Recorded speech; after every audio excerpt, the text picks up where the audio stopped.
ನೀವು ನೋಡ್ತಾ ಇದ್ದೀರಾ, ಮೇಲೆ ತಗಡು ಶೀಟ್ ಹಾಕಿದ್ದಾರೆ, ಇಲ್ಲೆಲ್ಲ ಕಲ್ಲುಗಳು ಬಿದ್ದೋಗಿದ್ದಾವೆ. ಇಲ್ಲೇನೋ ಒಂದು ಬೋರ್ಡ್ ಹಾಕಿದ್ದಾರೆ, ಪಕ್ಕದಲ್ಲಿ ಒಂದು ನಾಲೆ ಇದೆ. ಇದು ಒಂದು ಹೊಯ್ಸಳ ದೇವಸ್ಥಾನನ ಅಂತ ನಿಮಗೆ ಅನುಮಾನ ಬರ್ಬೋದು. ಅನುಮಾನನೇ ಇಲ್ಲ, ಇದೊಂದು ಪಕ್ಕಾ ಹೊಯ್ಸಳ ದೇವಸ್ಥಾನ. ಇದು ಒಳಭಾಗದಲ್ಲಿ ಹೇಗಿದೆ ತೋರಿಸ್ತೀನಿ ಬನ್ನಿ.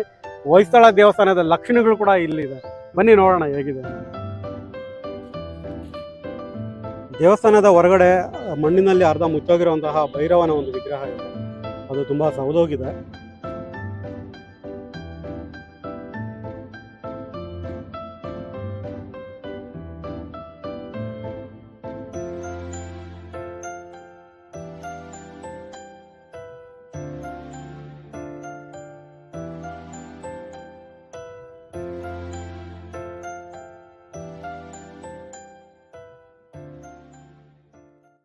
ನಮಸ್ಕಾರ ಗೆಳೆಯರೆ, ಜಸ್ಟ್ ಕನ್ನಡಿಗ ಯೂಟ್ಯೂಬ್ ಚಾನಲ್ಗೆ ನಿಮಗೆಲ್ಲ ಸ್ವಾಗತ.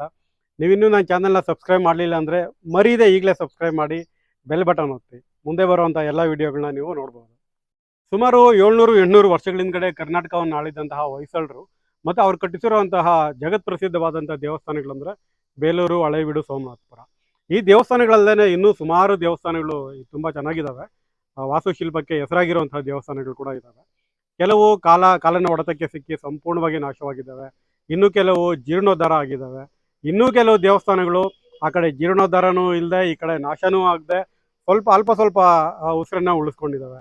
ಅಂಥ ಒಂದು ದೇವಸ್ಥಾನ ಶ್ರವಣಬೆಳಗೊಳಕ್ಕೆ ಸಮೀಪದಲ್ಲಿರುವಂತಹ ಬಸ್ತಿಹಳ್ಳಿಯಲ್ಲೂ ಕೂಡ ಇದೆ. ಈ ಊರಲ್ಲಿ ಜೈನರ ಒಂದು ಬಸದಿ ಕೂಡ ಇದೆ. ಹಾಗೆ ಮಲ್ಲೇಶ್ವರ ಎನ್ನುವ ಒಂದು ಹೊಯ್ಸಳ ದೇವಸ್ಥಾನ ಕೂಡ ಇದೆ. ನೀವು ನಂಬೋದಿಲ್ಲ, ಇವತ್ತು ಆ ದೇವಸ್ಥಾನದ ಸ್ಥಿತಿ ಹೇಗಿದೆ ಅಂದರೆ ಅದೊಂದು ಹೊಯ್ಸಳ ದೇವಸ್ಥಾನನ ಅಂತ ನಂಬಲಿಕ್ಕೆ ಆಗದೆ ಇರುವಂತಹ ಒಂದು ಸ್ಥಿತಿ ಇದೆ. ಬನ್ನಿ ನೋಡೋಣ ದೇವಸ್ಥಾನ ಹೇಗಿದೆ ಅಂತ. ಗೆಳೆಯರೆ, ಈಗ ನಾನು ನಿಂತ್ಕೊಂಡಿರುವಂಥ ಒಂದು ದೇವಸ್ಥಾನ ಮಲ್ಲೇಶ್ವರ ದೇವಸ್ಥಾನ ಅಂತ. ಇದೊಂದು ಹೊಯ್ಸಳರ ದೇವಸ್ಥಾನ. ನೀವು ನೋಡ್ತಾ ಇದ್ದೀರಾ, ಮೇಲೆ ತಗಡು ಶೀಟ್ ಹಾಕಿದ್ದಾರೆ, ಇಲ್ಲೆಲ್ಲ ಕಲ್ಲುಗಳು ಬಿದ್ದೋಗಿದ್ದಾವೆ. ಇಲ್ಲೇನೋ ಒಂದು ಬೋರ್ಡ್ ಹಾಕಿದ್ದಾರೆ, ಪಕ್ಕದಲ್ಲಿ ಒಂದು ನಾಲೆ ಇದೆ. ಇದು ಒಂದು ಹೊಯ್ಸಳ ದೇವಸ್ಥಾನನ ಅಂತ ನಿಮಗೆ ಅನುಮಾನ ಬರ್ಬೋದು. ಅನುಮಾನನೇ ಇಲ್ಲ, ಇದೊಂದು ಪಕ್ಕಾ ಹೊಯ್ಸಳ ದೇವಸ್ಥಾನ. ಇದು ಒಳಭಾಗದಲ್ಲಿ ಹೇಗಿದೆ ತೋರಿಸ್ತೀನಿ ಬನ್ನಿ. ಹೊಯ್ಸಳ ದೇವಸ್ಥಾನದ ಲಕ್ಷಣಗಳು ಕೂಡ ಇಲ್ಲಿದೆ, ಬನ್ನಿ ನೋಡೋಣ ಹೇಗಿದೆ ಅಂತ.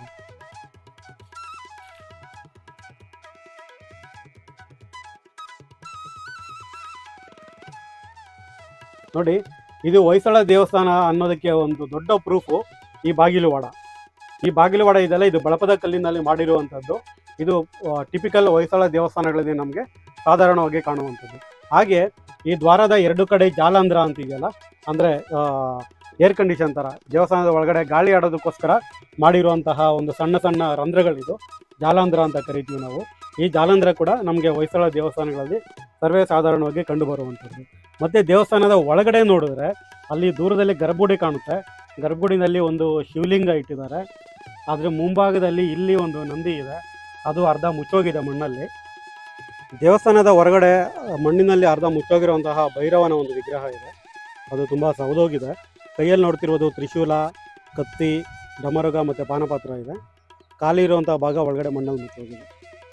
ಈ ದೇವಸ್ಥಾನ ಯಾವುದೋ ಕಾಲದಲ್ಲಿ ಒಂದ್ಸರ್ತಿ ಜೀರ್ಣೋದ್ಧಾರ ಆಗಿದೆ ಅನಿಸುತ್ತೆ, ಯಾಕಂದರೆ ಗ್ರಾನೈಟ್ ಕಲ್ಲುಗಳಿಂದ ಹೊರಭಾಗ ಎಲ್ಲ ಜೀರ್ಣೋದ್ಧಾರ ಮಾಡಿದ್ದಾರೆ.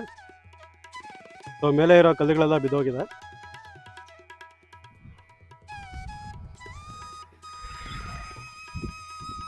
ಇದು ದೇವಸ್ಥಾನದ ಹಿಂಭಾಗ.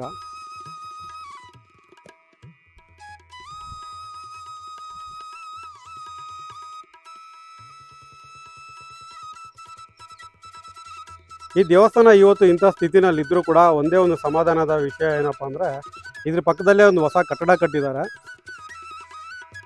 ಈ ಕಟ್ಟಡದ ನಿರ್ಮಾಣ ಕಾರ್ಯ ಪೂರ್ತಿ ಮುಗಿದ ಮೇಲೆ ಇಲ್ಲಿರುವಂತಹ ವಿಗ್ರಹಗಳನ್ನ ಎತ್ತಿ ಇದರೊಳಗಡೆ ಇಟ್ಟು ಪ್ರತಿಷ್ಠಾಪನೆ ಮಾಡ್ತಾರೆ ಅಂತ. ಅದೊಂದು ತುಂಬ ಸಂತೋಷವಾದ ವಿಷಯ ಅಂತಲೇ ಹೇಳ್ಬೋದು ನಾವು. ಅಷ್ಟು ಮಟ್ಟಿಗೆ ಹಳೆ ಕಾಲದೊಂದು ದೇವಸ್ಥಾನ ಉಳ್ಕೊಂಡಂಗೆ ಆಗುತ್ತೆ. ಆದರೆ ಇಲ್ಲಿರುವಂತಹ ದ್ವಾರದಲ್ಲಿರುವಂತಹ ಹೊಯ್ಸಳರ ಕಾಲದ ಈ ಶಿಲೆಗಳನ್ನ ಹಾಗೆ ಉಳಿಸ್ಕೊಂಡ್ರೆ ಚೆನ್ನಾಗಿರುತ್ತೆ.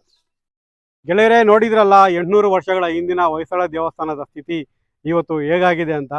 ಅಟ್ಲೀಸ್ಟ್ ಇಷ್ಟು ಮಾತ್ರ ಉಳ್ಕೊಂಡಿರೋದಕ್ಕೆ ಗ್ರೇಟ್ ಅನ್ಬೋದು ನಾವು. ಎಷ್ಟೋ ದೇವಸ್ಥಾನಗಳು ಮಣ್ಣಲ್ಲಿ ಮಣ್ಣಾಗಿ ಹೋಗಿದ್ದಾವೆ. ಕೆಲ ಸಮಯದ ಮುಂಚೆ ಇಲ್ಲಿ ಪಕ್ಕದಲ್ಲೇ ಒಂದು ನಾಲೆ ಇದೆ, ಆ ನಾಲೆಯಿಂದ ತೆಗೆದಿರುವಂಥ ಮಣ್ಣನ್ನು ಈ ದೇವಸ್ಥಾನದ ಮೇಲೆ ಹಾಕಿ ಮುಚ್ಚೆ ಬಿಟ್ಟಿದ್ರಂತೆ. ಬಸ್ತಿಹಳ್ಳಿಯ ಜನತೆ ಹೋರಾಡಿ ಅದನ್ನು ಮಣ್ಣೆಲ್ಲ ತೆಗೆದು ಇಷ್ಟು ಮಾತ್ರ ದೇವಸ್ಥಾನ ಉಳಿಸ್ಕೊಂಡಿದ್ದಾರೆ. ಮತ್ತು ಹೊಸದಾಗಿ ದೇವಸ್ಥಾನ ಕೂಡ ಕಟ್ತಾ ಇದ್ದಾರೆ. ತುಂಬ ಬಸ್ತಿಹಳ್ಳಿಯ ಜನ ತುಂಬ ಗ್ರೇಟ್ ಅಂತಲೇ ಹೇಳ್ಬಹುದು. ಸೊ ಅಷ್ಟು ಮಟ್ಟಿಗೆ ಒಂದು ದೇವಸ್ಥಾನ ಉಳ್ಕೊಳ್ಳುತ್ತೆ ಅಂತ ನನಗಂತೂ ತುಂಬ ಖುಷಿ ಆಗ್ತಿದೆ. ಈ ವಿಡಿಯೋ ನಿಮಗೆ ಇಷ್ಟ ಆಗಿದೆ ಅಂತ ಅನ್ಕೋತೀನಿ.